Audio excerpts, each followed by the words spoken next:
Chapter 1. Pompeii, a city frozen in time. Welcome to Pompeii. Before we begin walking, I'd like you to pause for a moment and take in your surroundings. You're about to enter one of the most extraordinary archaeological sites on Earth. Unlike most ancient cities, Pompeii wasn't slowly abandoned. It wasn't gradually rebuilt over centuries. It wasn't worn away by time. Instead, it was frozen. On a single day, nearly 2,000 years ago, life stopped here. And because it stopped so suddenly, Pompeii offers us something almost nowhere else can. A chance to see ordinary Roman life exactly as it was.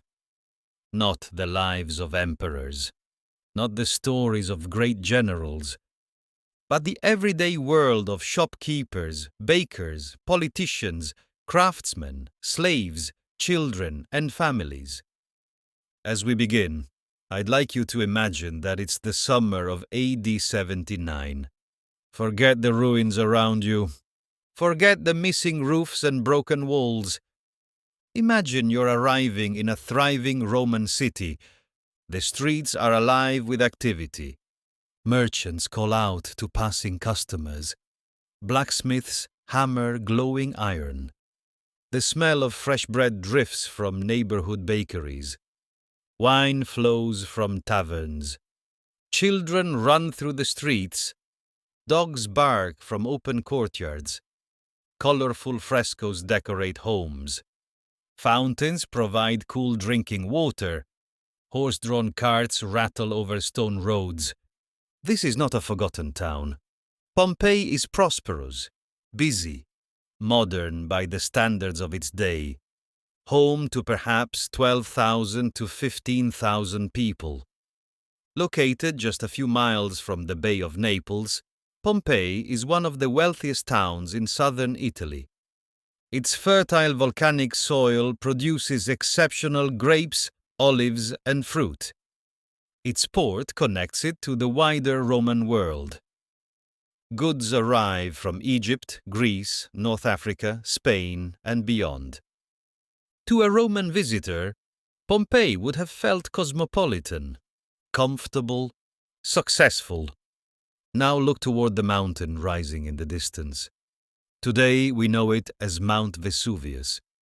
Its slopes are covered with vineyards and forests. It appears peaceful, almost beautiful. To the people of Pompeii, it was simply part of the landscape. Most had no idea they were living beside one of Europe's most dangerous volcanoes. In fact, many Romans didn't even recognize Vesuvius as a volcano at all. It had not experienced a major eruption in living memory. Generations had grown up believing the mountain was harmless. That false sense of security would prove devastating. But before we get to that story, let's step back even further. Pompeii wasn't originally a Roman city. Its history stretches back nearly 7 centuries before the eruption. It was first settled around the 7th century BC by the Oscans, an ancient Italic people. Over time, it came under the influence of the Greeks, then the Etruscans, and later the Samnites. Each culture left its mark, its language, its architecture, its traditions. Finally, in the 1st century BC, Rome took control. After the Social War, Pompeii became a Roman colony. Retired soldiers settled here. Roman laws replaced local customs. Latin became the dominant language. New temples, baths, theaters, and public buildings transformed the city into a model Roman municipality. Yet Pompeii never lost its local character. It blended Roman ambition with regional traditions, creating a city that felt both sophisticated and distinctly southern Italian. Now here's something fascinating. If you were wealthy enough, Pompeii was one of the best places in the Roman world to own a vacation home. The climate was warm, The sea was nearby.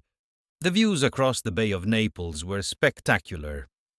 Many of Rome's elite built luxurious villas here, escaping the crowded capital for a slower pace of life.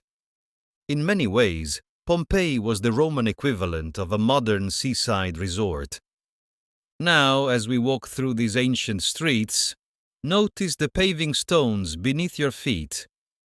Some still bear deep grooves carved by wagon wheels nearly 2,000 years ago. Those marks weren't created by archaeologists. They're the result of everyday traffic. Thousands upon thousands of carts pass this way. Look carefully, and you'll also notice raised stepping stones crossing some streets. These weren't decorative. Roman streets often carried wastewater, rainwater, and animal waste down the center. The stepping stones allowed pedestrians to cross without soaking their sandals. They're also carefully spaced, so the wheels of Roman carts could pass between them. It's a simple detail, but it tells us something important.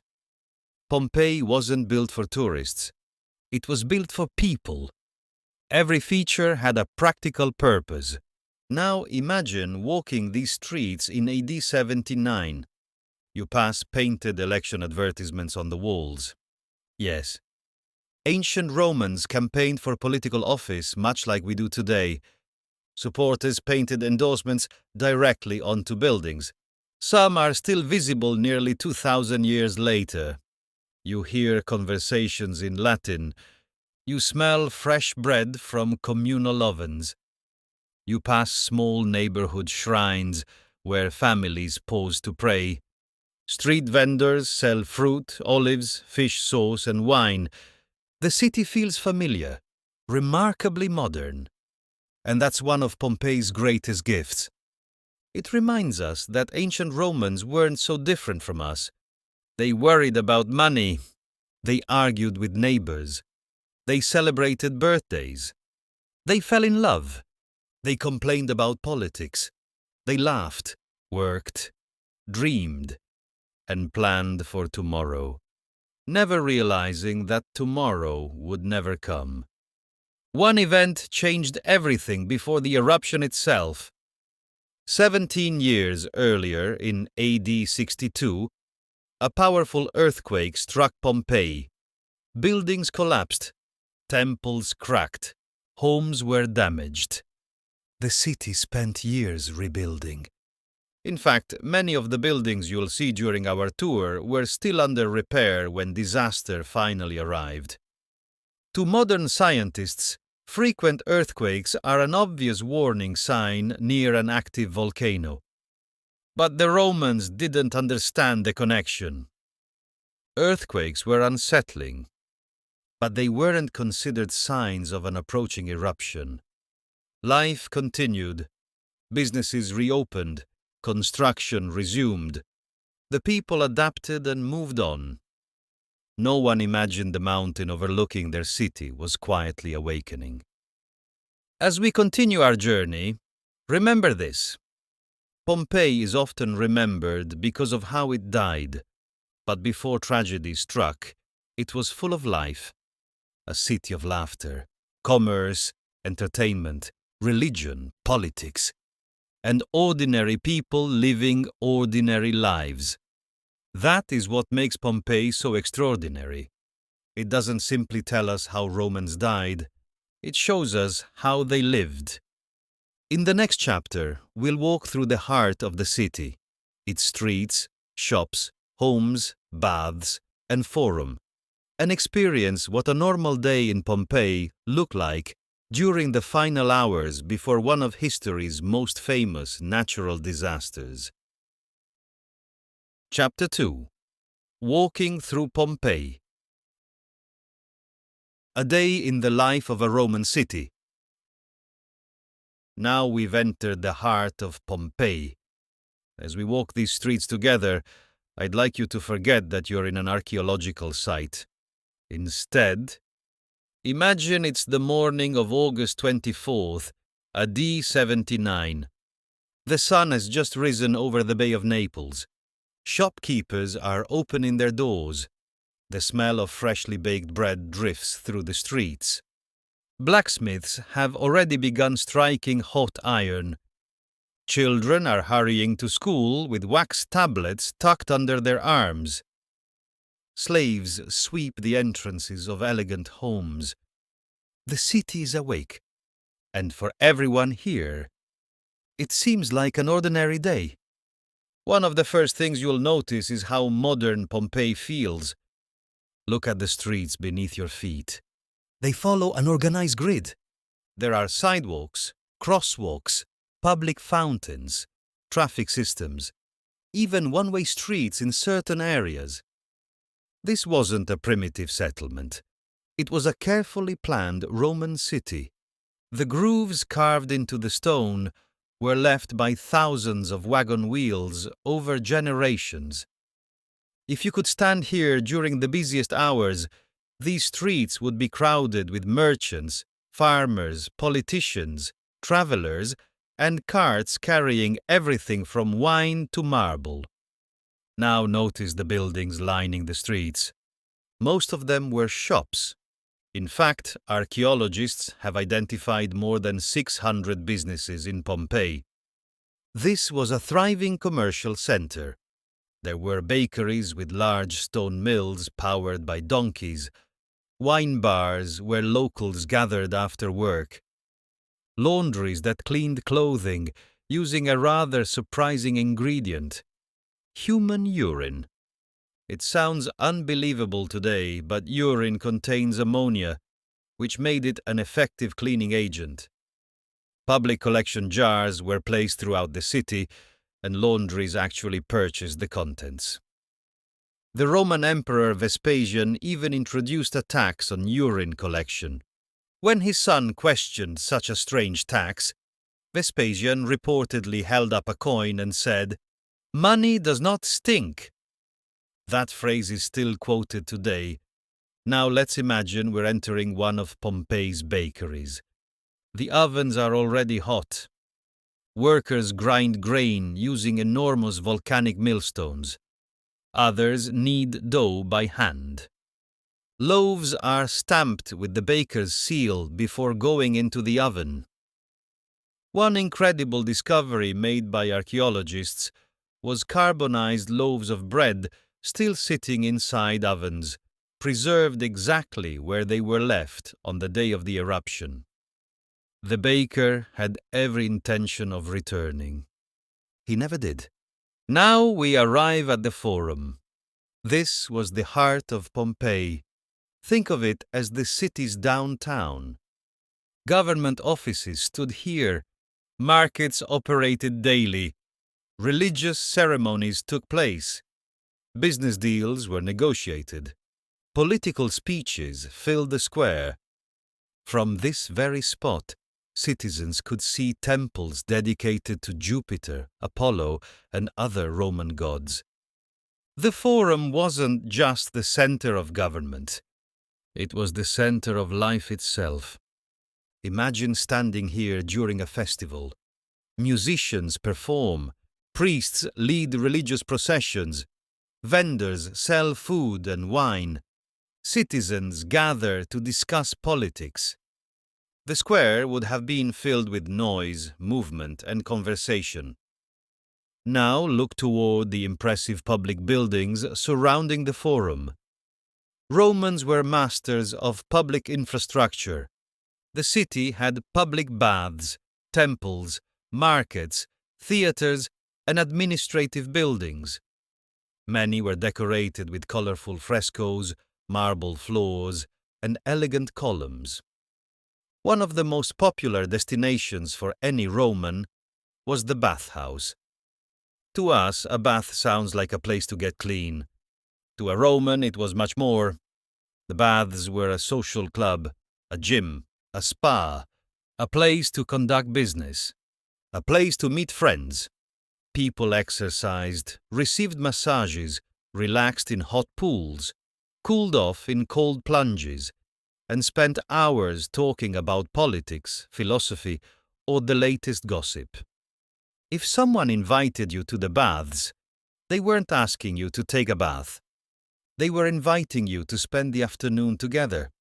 As we continue walking, you'll notice many homes appear surprisingly modest from the outside. That was intentional. Roman houses often hid their wealth behind plain exterior walls. But step inside, and everything changed. Elegant courtyards, gardens, colorful frescoes, marble fountains, private dining rooms. Some homes even had indoor plumbing. The wealthy displayed their success inside, not on the street. One famous residence, known today as the House of the Faun, covered nearly an entire city block. Its owner lived in extraordinary luxury, complete with intricate mosaics and beautiful gardens. One of those mosaics depicts Alexander the Great in battle and is considered one of the greatest surviving works of Roman art. Now here's something visitors often find amusing. Pompeii was full of graffiti, not modern graffiti, ancient graffiti. People scratched messages into walls all over the city. Some were political endorsements. Some advertised gladiator games. Some were declarations of love. Others were jokes, insults, or complaints about neighbors. One simply reads, "I was here." It turns out that people haven't changed very much in 2,000 years. The walls of Pompeii preserve voices that would otherwise have been completely forgotten. Ordinary people speaking directly to us across the centuries. Now imagine it's early afternoon. The city is busy. Merchants continue selling their goods. Children play in courtyards. Workers repair buildings still damaged by the earthquake of AD 62. Visitors gather in taverns for lunch. Nothing feels unusual. Yet, high above the city, something has changed. Deep beneath Mount Vesuvius, pressure has been building for centuries. Magma is rising toward the surface. Small earthquakes have become more frequent. Some residents are uneasy. Most simply ignore them. After all, they've experienced earthquakes before. Life goes on. No one realizes that within hours, the mountain will unleash one of the deadliest volcanic eruptions in European history. In our final chapter, we'll witness the eruption itself through the eyes of those who survived. Discover how Pompeii disappeared beneath volcanic ash, and learn how the lost city was rediscovered nearly 17 centuries later, allowing us to walk these streets today almost exactly as the Romans left them. Chapter 3: The Day Pompeii Died. The eruption of Mount Vesuvius. We've spent our journey imagining Pompeii as it was, a city full of life. Now, everything changes. I'd like you to imagine that it's early afternoon on the day of the eruption. You are walking through the forum. Merchants are still selling their goods. Children are playing in the streets. Fresh bread is cooling in the bakeries. The public baths are busy. The city is alive. Then, a loud explosion echoes across the Bay of Naples. People stop what they're doing. They turn toward Mount Vesuvius. At first, they don't understand what they're seeing. A massive column of ash, gas, and rock is rising into the sky. It climbs higher and higher until it reaches nearly 20 miles into the atmosphere. The Roman writer Pliny the Younger, who witnessed the eruption from across the bay, described the cloud as looking like a giant umbrella pine tree. Its trunk rose straight upward before spreading into an enormous canopy. His detailed letters are the reason volcanologists today use the term Plinian eruption to describe this type of explosive volcanic event. Without his eyewitness account, we would know far less about what happened here. At first, many residents simply watched. Some climbed onto rooftops for a better view. Others continued working. After all, no one had ever witnessed an eruption like this before. They had no idea what came next. Within hours, small pieces of pumice began falling from the sky. At first, it was almost harmless. Light stones bounced off rooftops. People brushed ash from their clothing. Some gathered their belongings. Others packed carts. Many believed they had plenty of time to leave. But the eruption grew stronger.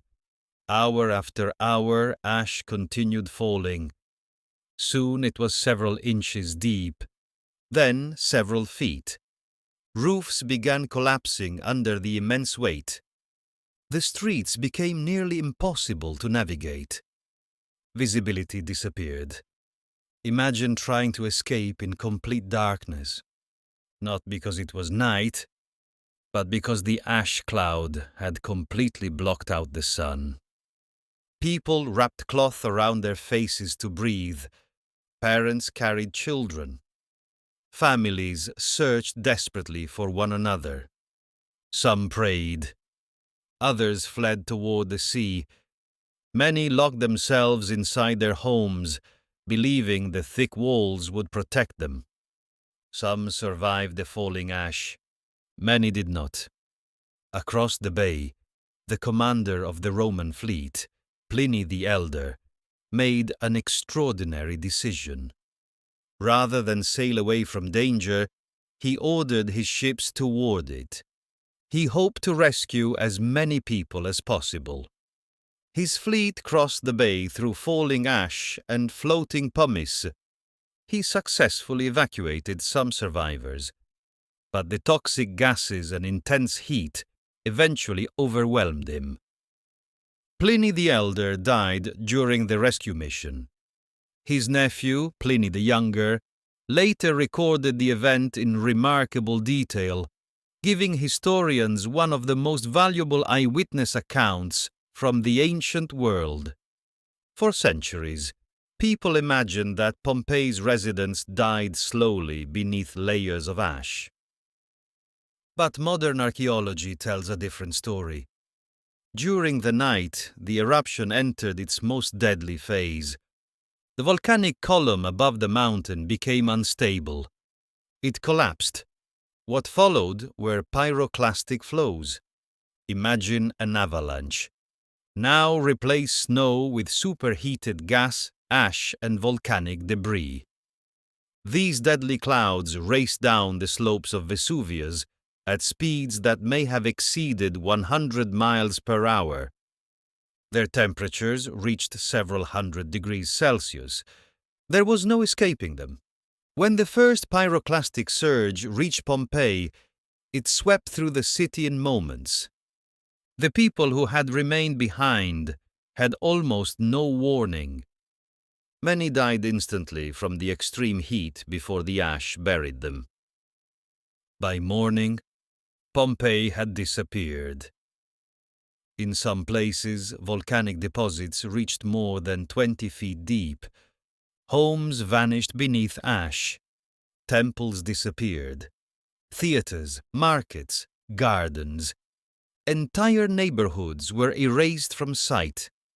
The city that had existed for nearly 700 years simply ceased to exist. And then, silence. The Roman world did not immediately forget Pompeii. Survivors knew where it had been, but rebuilding wasn't practical. The landscape had changed completely. Roads were buried. Property boundaries disappeared. Nature slowly reclaimed the site. Within a few generations, its exact location was largely forgotten. Now, here's one of the most remarkable chapters in archaeology. For centuries, people occasionally uncovered statues or walls while digging wells or farming. But they didn't realize they had found Pompeii. It wasn't until the 18th century, during excavations ordered by Charles VII of Naples, that systematic exploration truly began. As archaeologists removed the hardened volcanic ash, they discovered streets exactly where Romans had left them. Homes still contained furniture. Coins remained on tables, paintings decorated walls. Food sat in storage jars. Amphorae of wine stood untouched.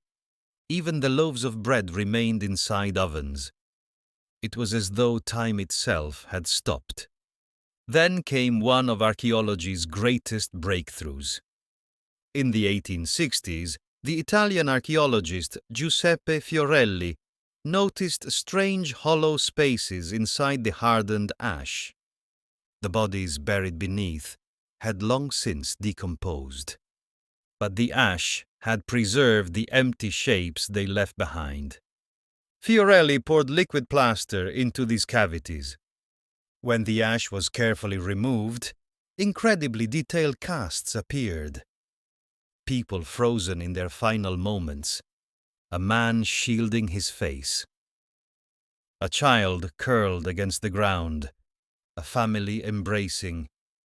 A dog still chained in a courtyard, twisting as it struggled to escape.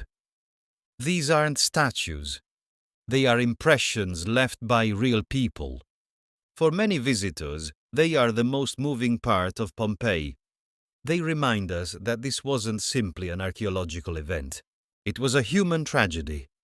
Today, scientists continue studying the eruption using geology, archaeology, and forensic science. Every excavation reveals new details, new stories, new lives.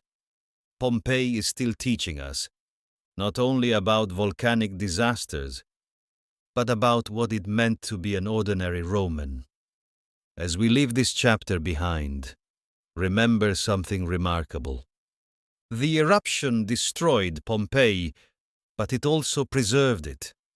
Without Vesuvius, this city would likely have been rebuilt, demolished, recycled and forgotten like countless others across the Roman world. Instead, it became the single greatest snapshot of everyday life in ancient Rome ever discovered. In our final chapter, we'll explore Pompeii's extraordinary legacy, separate myth from reality, and discover why this silent city continues to captivate millions of visitors nearly 2,000 years after the daytime stood still. Chapter 4: Pompeii's Legacy. The city that refused to be forgotten. As we come to the end of our journey through Pompeii, I'd like you to stop one final time. Look around you. The streets are quiet now. The markets are empty. The fountains no longer flow. The ovens have gone cold. No voices echo through the forum. And yet, this city feels strangely alive. Perhaps more alive than many ruins you've ever visited. That's because Pompeii isn't simply a collection of ancient buildings. It's a snapshot. A single ordinary day, preserved for nearly 2,000 years. No other archaeological site on Earth offers us such an intimate glimpse into everyday life in the Roman world. Before Pompeii was excavated, historians understood Rome mostly through the writings of emperors, generals, senators, and poets. We knew how the powerful lived. Pompeii changed that forever. Suddenly, archaeologists could study ordinary people, their kitchens, their bedrooms, their shops, their graffiti, their toys, their pets, their meals, even their mistakes. For the first time, history belonged not just to famous names, but to everyone. One of the greatest surprises uncovered here was how modern the Romans really were. They had fast food restaurants, known today as thermopolia, where customers could buy hot meals without cooking at home. Many homes had running water supplied by aqueducts. Public fountains provided clean drinking water throughout the city. There were apartment buildings for working families, elegant villas for the wealthy, public parks, theaters, sports arenas, wine bars, public baths, political campaigns, advertisements, election slogans painted on walls, even complaints about noisy neighbors. The more archaeologists uncovered, the more familiar Pompeii became. It reminded us that ancient people laughed, argued, worked, celebrated, and worried about tomorrow just as we do today. Now let's clear up one of the biggest misconceptions. People often imagine Pompeii as a city where everyone died. In reality, many people escaped. Modern estimates suggest that thousands fled during the early stages of the eruption. Some left with carts loaded with possessions. Others escaped on foot. Some reached the sea. Some likely moved to nearby Roman towns. Those who remained behind did so for many different reasons. Some believed the danger would pass. Some stayed to protect their homes. Others simply had nowhere to go. Pompeii's story is tragic. But it is not the story of an entire city wiped out overnight. It is the story of choices made under impossible circumstances. Another myth is that Pompeii remained completely forgotten until archaeologists discovered it. The truth is more complicated. People in the surrounding region always knew that ancient ruins lay buried beneath the volcanic deposits. Farmers occasionally uncovered walls and statues while working their land. Treasure hunters searched for valuables long before scientific archaeology existed. What changed in the 18th century was the approach. Instead of digging only for treasure, scholars began documenting what they found. They mapped streets, recorded inscriptions, preserved artwork. They realized they weren't uncovering isolated buildings. They were uncovering an entire city. Today, roughly 1/3 of Pompeii still remains buried. That surprises many visitors. Even after more than 275 years of excavation, archaeologists continue making remarkable discoveries. New homes, beautiful frescoes, jewelry, tools, human remains, even preserved food. Modern technology has transformed how excavations are carried out. Ground-penetrating radar, laser scanning, DNA analysis, chemical testing, three-dimensional modeling. These tools allow researchers to learn more while disturbing the site as little as possible. Pompeii is no longer simply being excavated, it is being carefully protected. That preservation has become one of archaeology's greatest challenges. Every year, millions of people walk the streets. Rain, wind, earthquakes, and vegetation constantly threaten the ancient buildings. Conservation teams work year-round to stabilize walls, restore frescoes, reinforce roofs, and protect mosaics from further deterioration. Their mission is simple: to ensure that future generations can experience Pompeii just as we have today. Now, before we leave, I'd like you to think back to the beginning of our journey. When we first arrived, Pompeii was simply another ancient city. Then we met its people, the bakers, the politicians, the merchants, the artists, the children running through the streets, the families eating dinner in shaded courtyards, the workers repairing buildings after the earthquake. They weren't expecting history. They were expecting tomorrow. Perhaps that's why Pompeii continues to affect people so deeply. Because it reminds us how fragile ordinary life can be. No one woke up that morning believing they were living their final day. No one thought their morning routine would become part of history. And yet, through an extraordinary twist of fate, their world was preserved. Not for themselves, but for us. One of my favorite details about Pompeii isn't a grand temple or a magnificent villa. It's the graffiti. Simple messages scratched into walls by people who never imagined anyone beyond their neighbors would read them. A joke, a declaration of love, a political endorsement, a complaint, a simple "I was here."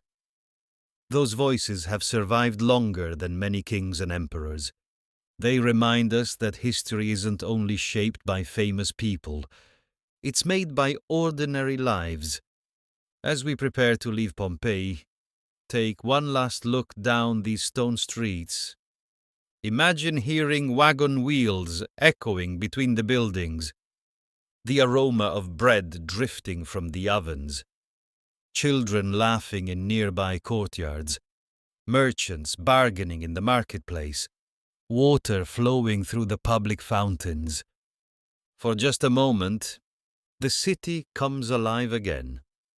Pompeii has often been called a city frozen in time, but perhaps that's not quite right. Time never truly stopped here. Instead, time waited. It waited beneath layers of volcanic ash, waiting for archaeologists, waiting for historians, waiting for travelers like you, so that nearly 2,000 years later, we could walk these streets once more and meet the people who once called them home. Thank you for joining me on this journey through Pompeii. I hope you leave with more than photographs of ancient ruins. I hope you leave with a new appreciation for the everyday lives of the Romans, the incredible work of archaeology, and the enduring reminder that history is not only the story of emperors and battles, it is the story of ordinary people, people whose voices still echo through these streets. And because of Pompeii, those voices will never truly be forgotten.